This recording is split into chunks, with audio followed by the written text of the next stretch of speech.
वहीं शेखावाटी में पिछले 24 घंटे से बदले मौसम का असर सावन के दूसरे दिन भी देखने को मिला। जिले में दोपहर में काली घटाओं के बीच झमाझम बारिश के कई दौर चले। सर्वाधिक बारिश सीकर के पाटन में 27 मिलीमीटर दर्ज की गई। सीकर शहर में 18 मिलीमीटर बारिश हुई। सीकर में आज सुबह मौसम साफ रहा। दोपहर में बादलों की आवाजाही शुरू हुई और बादलों की गर्जना के बीच शुरू हुई बूंदाबांदी कुछ देर में झमाझम बारिश में तब्दील हो गई। बारिश के कारण मौसम सुहाना हो गया और निचले इलाकों में पानी भरने से लोगों को परेशानी का सामना करना पड़ा। बारिश के बाद प्रशासन के दावों की पोल खोलती भी नजर आई। बिहार ड्रेनेज सिस्टम पूरी तरह से फेल नजर आया। बारिश के बाद सड़कें दरिया बनती दिखी। फतेहपुर कृषि अनुसंधान केंद्र पर अधिकतम तापमान 37 डिग्री और न्यूनतम 26.3 डिग्री सेल्सियस दर्ज किया गया। सीकर में भी प्रशासन के तमाम दावों की पोल खोलती ये तस्वीर आप देख रहे हैं।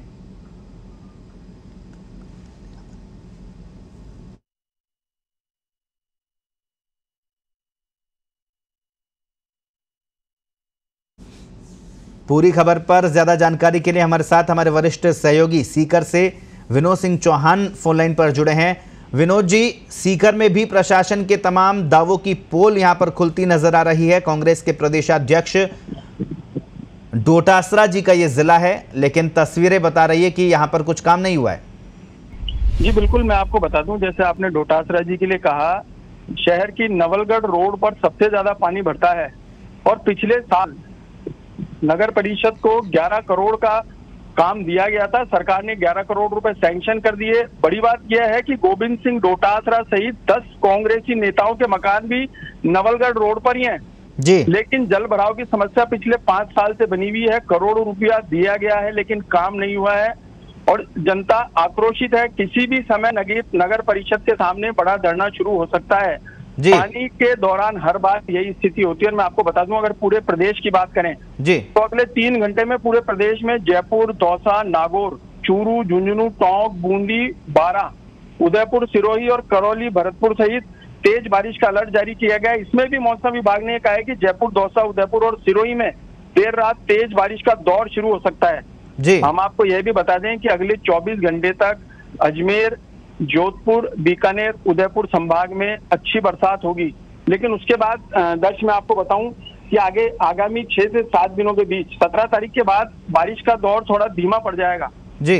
जो हिमालय की जो ट्रफ लाइन राजस्थान से होकर गुजर रही है वो पूर्व दिशा में बढ़ेगी। इससे पंजाब, हरियाणा, हिमाचल प्रदेश, उत्तर प्रदेश, बिहार यहाँ बारिश होगी। लेकिन राजस्थान में 2 दिन बाद बारिश का दौर धीमा पड़ जाएगा। लेकिन फिलहाल बारिश कुछ जगह बाढ़ भी लेकर आई है। जैसा कि आपको मैं बता दूं जी कि कई जगह अच्छी बारिश हो रही है। गंगानगर में 275 mm यानी 11 इंच से ज्यादा बारिश हुई है। जैसलमेर में भी कई जगह पानी भर गया है। आज दोपहर बाद सीकर में 1 इंच से अधिक बारिश दर्ज की गई है। लेकिन जगह जगह प्रशासन की नाकामी सामने आ रही है जिससे जनता को दुख झेलना पड़ रहा है जी।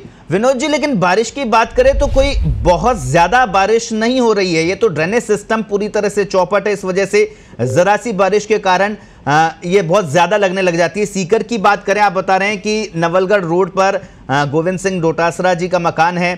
तो सवाल ये 3 बार से वो विधायक है और आप बता रहे 5 साल से वही समस्या है। तो कहा जा सकता है जो अपना घर नहीं संवार पा रहे वो शहर क्या संवारेंगे? जी बिल्कुल, 40,000 की आबादी है। शहर का एक बड़ा तबका नवलगढ़ रोड पर रहता है। मैं आपको बता दूं कि 30,000 बच्चे जो प्रतियोगी परीक्षा की तैयारी कर रहे हैं वो भी वहीं रहते हैं।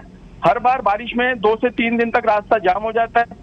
गोविंद सिंह डोटासरा जी तो पुलिया से होकर के आ जाते हैं, लेकिन वो बच्चे जिनके पास साधन नहीं है, जो बसों में सफर करते हैं, वो 2-2, 3-3 दिन तक घरों से बाहर नहीं निकल पा रहे हैं।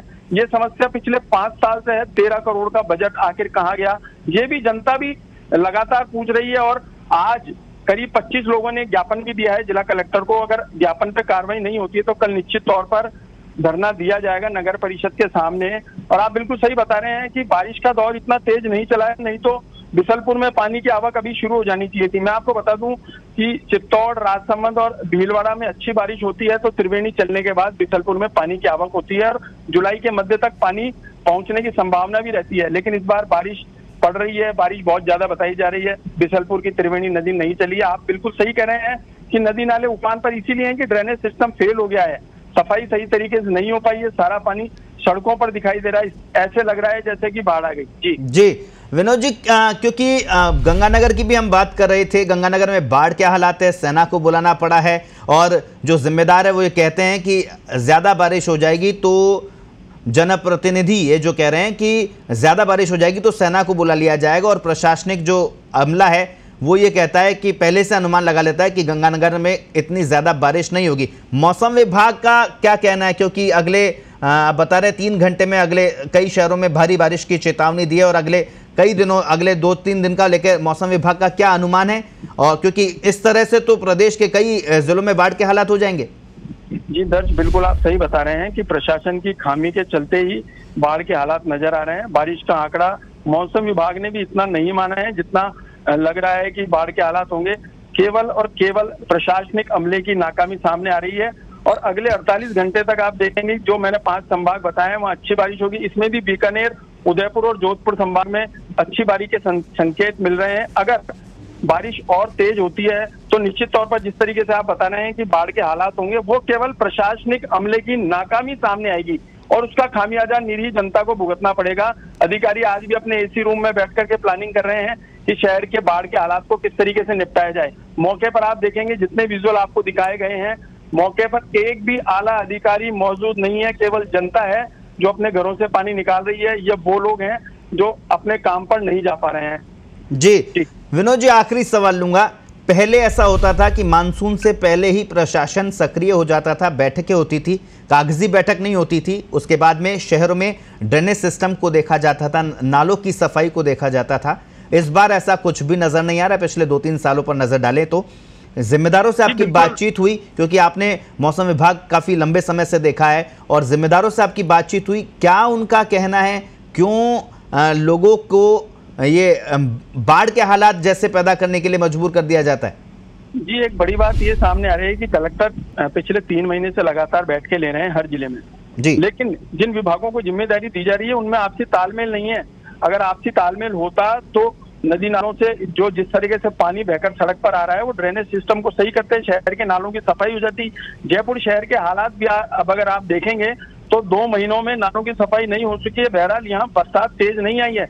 अगर यहाँ बारिश तेज होगी तो जिस तरीके से गंगानगर में हालात बने हैं वो जयपुर में भी देखे जा सकते हैं। तो केवल और केवल प्रशासनिक अमले में आपसी तालमेल नहीं होने के कारण पिछले 2 से 3 सालों के भीतर हर बार बाढ़ के हालात बनते हैं, जनता को सारी चीजें भुगतनी पड़ती है। लेकिन केवल कागजों में काम होता है, कलेक्टर बैठक लेता है, सभी विभागों के अधिकारियों को बुलाया जाता है, सब कागज पर लिख के देते हैं कि हम ये काम करेंगे, लेकिन मौके पर कुछ भी नजर नहीं आता। अगर तालमेल का इसी तरह अभाव रहेगा तो अन्य परेशानियां भी, मौसमी बीमारियों के अलावा अन्य परेशानियां खड़ी हो सकती हैं।